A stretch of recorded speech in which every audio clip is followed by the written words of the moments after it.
భారతదేశంలో మన ఎడ్యుకేషన్‌లో నంబర్ 1 కేరళ. హ్మ్. అవును. మనం చంద్రబాబు నాయుడు టైంలో 15వ స్థానంలో ఉండేవాళ్ళం భారతదేశంలో. హ్మ్. ఇవాళ నంబర్ 3 నుంచి ఒక 10 డేస్ క్రితానికి మనం నంబర్ 1కి వచ్చామంటే ఇది ఆయన అబ్బబ్బా! తీసుకున్న నిర్ణయాలని చెప్పి ఈ సందర్భంగా తెలుస్తాను. నంబర్ 1 అసలు మేము చిన్నప్పుడు చదువుకునేటప్పుడు బుక్స్ ఎవరు అమ్ముతారా అంటే ఆళ్ళు పాస్ అయ్యేవాళ్ళని చూసి ఆ బుక్స్ మేము కొనుక్కునేవాళ్ళం. అవును. అటువంటిది ఇవాళ వారం రోజుల ముందే బుక్స్, గైడ్స్, బ్యాగ్స్, అవును. ప్యాడ్స్, బెల్ట్లు, షూస్, బట్టలు అన్నీ కూడా సమస్తం అక్కడ మేనమామ కన్నా ఎక్కువ ఇదిగా తీసుకుని పెట్టి వారం రోజుల ముందే ఆ స్కూల్స్‌ని మార్పులు చేసుకొచ్చి గోరుముద్ద ఆయనే మెనూ సెలెక్ట్ చేసి మంచి పోషక పదార్థాలు ఉండే విధంగా రాగి జావ బెల్లంతో కలిపిన రాగి జావనిచ్చి ఇవాళ అత్యధిక విద్యనిస్తున్న గొప్ప ముఖ్యమంత్రి జగన్మోహన్ రెడ్డి గారని చెప్పి చెప్పక తప్పదు. ఒక 6 సంవత్సరాల క్రితం అమెరికా వెళ్ళాను నేను. అమెరికా వెళ్ళినప్పుడు ఒక చికాగోలో చిన్న తెలుగు వాళ్ళు మీటింగ్ పెట్టారు. ఆ మీటింగ్ చూసుకుని వెళ్తుంటే ఒక అబ్బాయి వచ్చి నాది హనుమాన్ జంక్షన్ అండి. నా తండ్రి రిక్షా తొక్కినేవాడు. 10వ తరగతి మించి నేను చదివించలేను. ఎంచేతంటే నాకు స్తోమత సరిపోదు బాబు. హ్మ్. అంటే నేను అనుకున్నాను అప్పుడు ఒక ఆటో కొనుక్కుని సెటిల్ అవుదాం అనుకున్నాను. ఈ లోపల రాజశేఖర రెడ్డి గారు ముఖ్యమంత్రిగా వచ్చి ఫీజు రియంబర్స్మెంట్ ప్రకటించారు. రూపాయి ఖర్చు లేకుండా ఇంటర్మీడియట్ సెకండ్ ఇయర్ ఇంజినీరింగ్ సీట్లో రూపాయి ఖర్చు లేకుండా 4 సంవత్సరాలు చదివి క్యాంపస్ సెలక్షన్‌లో సాఫ్ట్‌వేర్ ఇంజినీర్ అయ్యాను. ఈ చికాగోలో నాకు ఆ రోజుల్లో అంటే 6 హ్మ్. సంవత్సరాల క్రితం నాకు సంవత్సరానికి 24 లక్షలు ఇస్తున్నారు. నా తండ్రికి రిక్షా మానిపించా, ఒక కారు కొనిచ్చా, ఒక ఇల్లు కట్టించా, నా చెల్లెల్ని, తమ్ముడిని చదివించుకుంటున్నాను. నన్ను పుట్టించిన దేవుడు ఎలా ఉంటాడో తెలియదు. ఈ స్థితి కల్పించిన దేవుడు రాజశేఖర రెడ్డి గారని చెప్పి ఆనందంతో చెప్పడం.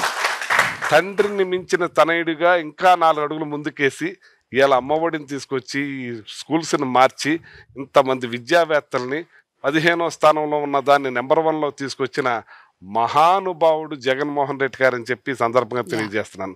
ఇంత గొప్ప ముఖ్యమంత్రిని నేను చూడలేదు.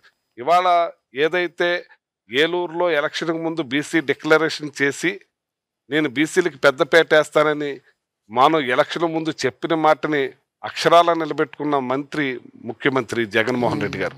ఇవాళ పేద, బడుగు, బలహీన వర్గాల వారు ఎక్కడికెళ్ళి ఏ పథకం అడగాలో తెలియని పరిస్థితి.